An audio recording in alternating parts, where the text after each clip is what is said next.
Hi, Anti-Society! Welcome back to the Antisocial Planet. Today we are getting to some more Tower of God Webtoon, and we had some chaos in the last one, which honestly, I needed a good laugh. I need a good moment to just let there be chaotic and lighthearted energy mixed in with some ominous vibes. We're stuck in this little labyrinth sewer system. Some people are staying on task. We need to get this fish that we won in the previous round to a specific place. Other people are like, this seems like a great opportunity to just pick some people off that we don't want to deal with later. And some of that is there's the Angel Girl. Her name might actually be Angel. Angel Girl is scary and currently picking a fight with Yeon, which I don't entirely like, but I also feel like our girls got this. Amidst all of this, there is a weird trampoline level thing going on, and Bomb has just accidentally walked in on this. And of course, someone's like, hey, you're Violet, let's fight. Maybe we'll get some chaos in this. Maybe we'll get some action things. Maybe we'll focus on a completely different story and just interweave a little bit of what was going on in the previous chapters. I don't know. It's always a bit of a toss-up. Also, I'm a little under the weather, which includes my voice being a bit rough. I got a giant cup of tea here, like always, and I'm doing a lot better than I have been, but I apologize. My voice is like a little bit in this. Yes, we've got a showdown, circa workshop battles, right?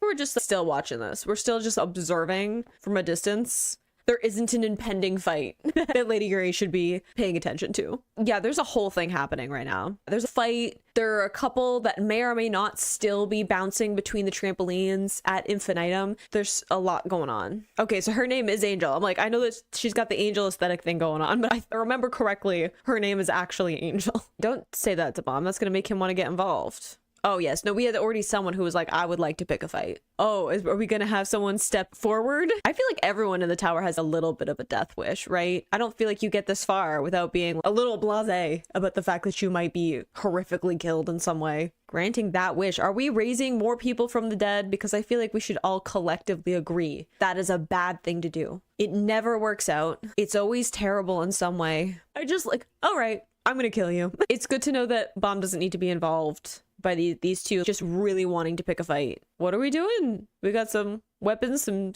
Shinsu going on. Ah, the reverse flow control. Gotcha. I like how Bomb's, I'm going to help. No, look, this is a bit of a measuring contest, Bomb. You can go and help with other things. Yeah, you've got another fight you gotta wait for. True, we did not rest. We were in a suspension of consciousness for quite a bit of it, which depending on how you look at it could be rest. He's not going to want to stand back and watch it though, but I think that's like such an interesting thing of, in contrast to when we saw, you know, Bomb going through the training and realizing that his reckless actions have resulted in the people he cares about being in the line of fire. He was like, I'm getting on this hell train. I'm going after Rachel. I'm just going to do it. I'm not going to think about it. And as a result of that, everyone has been roped in to something much bigger than what he thought, right? And him having a lot of guilt about that, of saying, I wasn't thinking straight, and all of these people I want to protect are now in danger because of my impulsive decisions. And I think that it's really interesting to have more of this because Bomb has to fight Hokin, right? That everyone else is taking a step forward to deal with different parts of this kind of situation, this puzzle that's going on. And because of that, they're all proving that they can, in fact, hold their own in their own ways,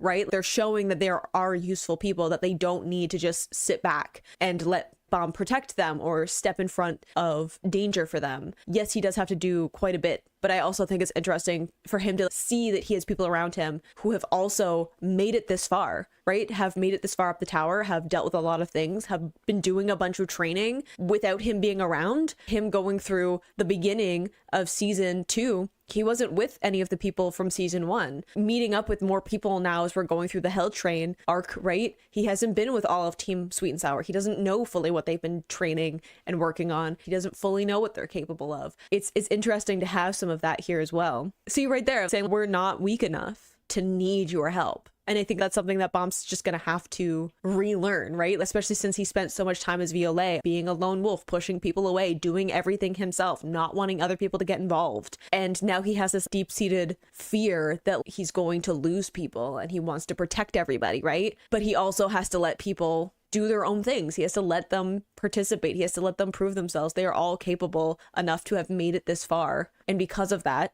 he doesn't need to step in and protect them all the time. I think there are definitely moments where it could be useful. That's a little bit of terrifying panel with the whited out eyes and the lighting shift. Oh, okay. The chains is something that okay, you really do seem like someone who is like, death wouldn't be that bad, because never put something in front of Bomb when he's made up his mind that he needs to be somewhere. I love the self-awareness of him, like, I'm not some typical underling. We'll see about that. Oh, we'll see. I love the lineup with the shots, but they're not perfectly lined up, which is an interesting decision. He seems a little manic. Ooh, I love the line work that's happening. They both seem a little manic now that I'm looking at it. Love the color choices and the streaks of color over top of their movements, them just going at it. And then all the blues and grays here, right? And then having all these warm tones with this fight. Great contrast between those two. You also see manic. I feel like it takes a certain kind of person to make it this far in the tower. And I don't know if any of them are strictly sane. She's not too strong. You got this. We already had the pep talk of Quant being like, I can't teach you how to control fire and stuff. That it's inherently part of who you are. We are still bouncing at infinitum. Thank you for the callback to that.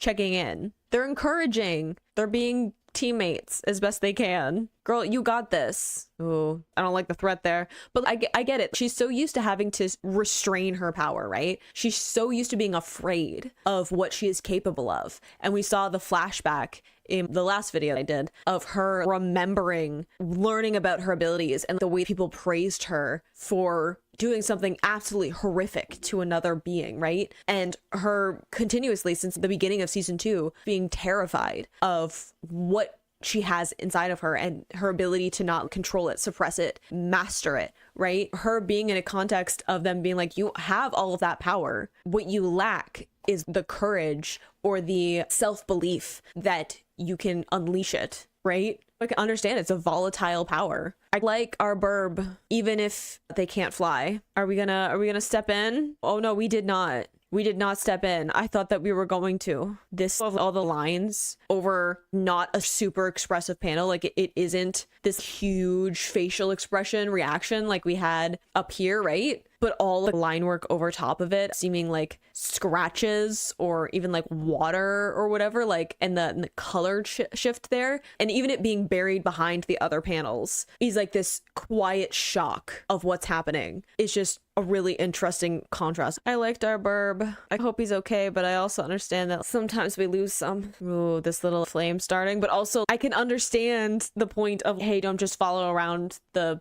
great families and idolize them just because of that's who they are. We understand that those families are very corrupt, but I need you to not be making points after murdering someone horrifically just to entice someone into using more power against you in a fight that you picked. Ooh, they'll move that foot before I burn it.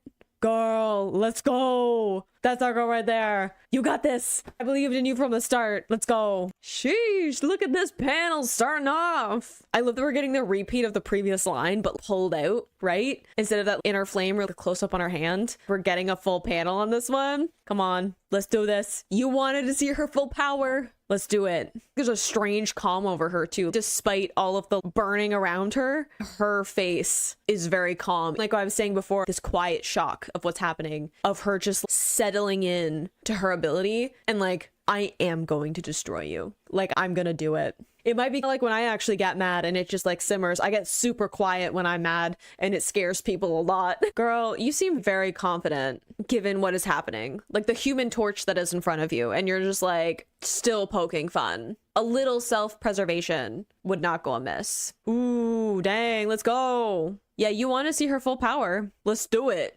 Dang, I said human torch kind of as a joke, but also go off. I don't know why we're giving like goddess of power here, but like also like great families, but go off. Yeah, I feel like we're gonna understand why she's so cautious about keeping her power contained and like under control. I think we're gonna get a little bit of a show of that. Do we still have someone bouncing around? Yeah, the one other teammate. Oh, did we burn the body? Oh, okay. Sure. Yeah, we are giving great families vibes, aren't we? That's a scary shift in the shadows and stuff, obscuring her as the flames ratchet up around her. Wow. She's a little scary, isn't she? Oh, now we're getting worried, isn't it? That flame doesn't even make sense. I agree. Yeah, you wanted to see what it was like. I think you messed with the wrong person too, because within the Yeon family, people were like, you have incredible power. She's an outlier in comparison to that family. So I think you picked a fight with the wrong person. She was being nice, not using her power against you. Hey, looks can be deceiving. Are we laughing? Wow, no, the manic is definitely there. You need some help. I am not a trained professional, but you need something. I love the light in her pupils though. This twisted, almost robotic thing going on. Bringing up specifically mother. Is an actual mother, or is it just like head of the family? Great families is a very confusing dynamic. Hold on. Okay, so her mother. Gotcha. I'm following. Okay. We got some trauma. We got a backstory. I guess it makes us understand why she's, hey, people who blindly believe the great families and what they have to say are idiots, or like she has all this animosity towards them. She sees her mother as one of those people, right? And that's like how she copy and pastes that mentality to anyone who's like follows the great families or believes what they have to say. Oh, ooh, like I was made and thrown away by her. Look, your mommy issues are not something that again, I am trained enough to be able to help you with. Perhaps a psychiatrist, therapist, someone. Yeah, you got a lot of baggage. We're gonna have this whole, hey, if she had loved me, then she would have had somebody. Yeah. Ooh, the chain on her ankle though? Is that artistic license, or is there more to the story? Again, her mother seems like a piece of work. She's not a good person. Yoon also has family issues, so I don't know. Oh, okay, no, the chain on her ankle was actual story. We sold our child? Oh god, you should be grateful to me. Again, her mom's awful. Her mom's bad. Before I was like, she seems like a terrible, abusive person. And then to be like, I'm gonna sell my child. I feel like this might be a little bit of a death wish here. Again, as previously talked about. Are we just like, pausing our fight? Something else is going on. Or the other two just manically fighting each other too. Yeah, she seems like she's using a lot of her power. Like how he's apologizing. He hasn't already been told to stay out of this fight. But also we were told to rest, and he's not gonna do that. I like how they're completely absorbed in what they're doing. They're just absolutely frantically going after each other. So many little flashbacks, so many understanding characters. I like it interesting with Angel. I know that we got her, I'm assuming her birth name of Bagul. I don't know the pronunciation, but of her being like, hey, you're part of the 10 families. So you are special. So you are important. You should be so grateful that I have made you like that, right? From her backstory. And then having this of you are not part of that, nor are you special. The two contrasts there of these characters that we're learning about. I think everyone is out of their mind in this, honestly. And I understand the loyalty there, though, of saying, hey, you could be useful. And as someone who isn't part of the great families, doesn't have any special talent inherently, to have someone of that caliber be like, I think you are useful. I can understand the loyalty, the ties there. All of these people who have this history on the Hell Train, so many of them keep coming back, right? Keep not being able to step away from the Hell Train fully and move on with their lives. And having someone who's, I care about this specific person, I'm going to help them break that tether so that they can finally be free. Don't get distracted. Ooh, Jesus. Wow, I don't know what I was expecting for the end of that particular fight, but that was not it. Yeah, I think someone's gonna have to step in, huh? You poor soul, you've wandered into something with no idea of what it was gonna be like. Yeah, I was like, dogfighting, that's something we're introducing, but this panel of like the red and the chains behind him, she has some mental problems. Yeah, I don't want to agree with you, sir, because you just did something absolutely horrific, but the like vague, I guess I gotta check on her to see what's happening. Yeah, we have the continuation of Mad Dog. We have the fighting ring, right? And we've had Mad Dog before talked about. He's already being tested about the whole Slayer nominee thing. That's why we're stuck here. Ooh, okay. Are we going into full action mode? I think he will be, so I believe you. No, you'll be sorry about this. I believe that Bomb is about to be a little bit scary. I'm not entirely sure why the summary of these chapters was, hey, the characters we've been following for a while that you've bonded with, they're the good guys, or at least on our side. They're a little scary, a little terrifying, not gonna lie, because Bomb barely has gotten involved in this whole fight, and I'm already a little scared, a little terrified about what's about to happen. Yeon? Wow, no, she's definitely a powerhouse, and the silence, the empty eyes, this void, like, weird calmness with all of this flame and burning and chaos around her and separation from the situation. There's this apathy to the way that she's going about this. That's, I think, the scariest part. It isn't just the explosive literally power that she has. It's the apathy to what's happening that is really scary. And that in contrast to Angel's burst of emotion and backstory and trauma and all of this pain that she has of why she's acting in the reckless way that she is such a contrast between those two things. And of course, Yeon has her own trauma and very difficult relationship with her family, being part of the great families, and her abilities, her powers, what people have told her whole life of what she was going to be, and very interesting back and forth between those two characters of who they are. It's a great indicator of not only are the families themselves very complicated, corrupt, dangerous, and destructive to the people within them, but there's also ripple effects out to that, right? People who are just on the outskirts of it, someone who was accidentally born side of that family having their life completely upturned and be terrible and horrific, and simultaneously told that they are special because of that, but also not being included with that name and that family and that title, right? The weird back and forth of that, and the way people are willing to gamble so much to be associated with the great families, right? Her mother having a child with one of those members, allegedly continuing to try and seduce one of them and try to have that connection into the families, because I was never inherently special. So the closest I can get is to just associate myself with that, and seeing other people do similar things, wanting to be associated with Foog, Violet, the great families, or one of the princesses of Jihad, trying to have those associations in order to propel them further through the tower or through life, or to have connections to protect them, support them, or give them some kind of adjacent authority, right? It's interesting to have that turned around. Someone who didn't choose to have that association and had their life corrupted and awful from so many different angles because they were forced into having that association but not actually being included, right? As opposed to someone born into being associated, like we had about that with Anak, someone adjacent to the Princess Jihad but not actually one of them because of marriage or having a child associated with that and all those things. Interesting to have some of that kind of brought in from a different angle, and especially since a lot of the things that we've seen so far in terms of people being associated with the great families are people who were actually part of it, right? Kun and Yeon and all of that. Horrific in parts of it. Definitely leveling up some of the violence and stakes of things that are going on in this series as it progresses. I feel like Mom is gonna be a little bit terrifying in the next couple of chapters, but I hope you enjoyed reading that along with me. You can click this playlist to go into my previous reactions, or you can subscribe to me the next time I post a Tower of God reaction. I will see you in the next video. Bye.